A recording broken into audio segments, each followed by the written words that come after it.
Australia captain Steve Smith on Sunday was handed a one-match suspension and fined 100% of his match fee following his admission on Saturday that he was party to a decision to attempt to change the condition of the ball in order to gain an unfair advantage during the third day's play in the Cape Town Test against South Africa. ICC Chief Executive David Richardson laid the charge against Smith under Article 2.2.1 of the ICC Code of Conduct for Players and Player Support Personnel, which prohibits all types of conduct of a serious nature that is contrary to the spirit of the game. Smith accepted the charge and the proposed sanction of 2 suspension points, which equates to a ban for the next Test match and which will see 4 demerit points added to his record. Additionally, Australia opener Cameron Bancroft has been fined 75% of his match fee and handed 3 demerit points for breaching Level 2 of the ICC Code of Conduct during the third day's play on Saturday. Bancroft admitted that he breached Article 2.2.9 of the ICC Code of Conduct for Players and Player Support Personnel, which relates to changing the condition of the ball in breach of Clause 41.3, and accepted the sanction proposed by Andy Pycroft of the Emirates Elite Panel of ICC match referees, and as such there was no need for a formal hearing.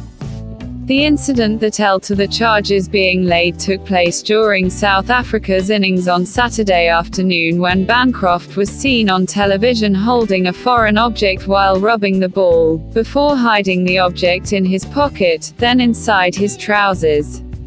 As soon as the incident was shown on the giant screen, the player was questioned in the presence of his captain Steve Smith by the 2 on-field umpires, Richard Illingworth and Nigel Long, who, along with third umpire Ian Gould and fourth umpire Alahuddin Palekar, later charged Bancroft. The umpires inspected the ball at that time and elected not to replace the ball and award a 5-run penalty, as they could not see any marks on the ball that suggested that its condition had been changed as a direct result of Bancroft's actions.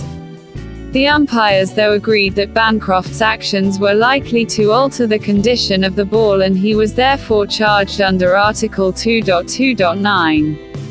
Commenting on his decision, Mr. Pycroft said, "To carry a foreign object onto the field of play with the intention of changing the condition of the ball to gain an unfair advantage over your opponent is against not only the laws, but the spirit of the game as well. That said, I acknowledge that Cameron has accepted responsibility for his actions by pleading guilty to the charge and apologizing publicly. As a young player starting out in international cricket, I hope the lessons learned from this episode will strongly influence the way he plays the game during the rest of his career. All Level 2 breaches carry a minimum penalty of a fine of between 50–100% of the applicable match fee and/or up to 2 suspension points.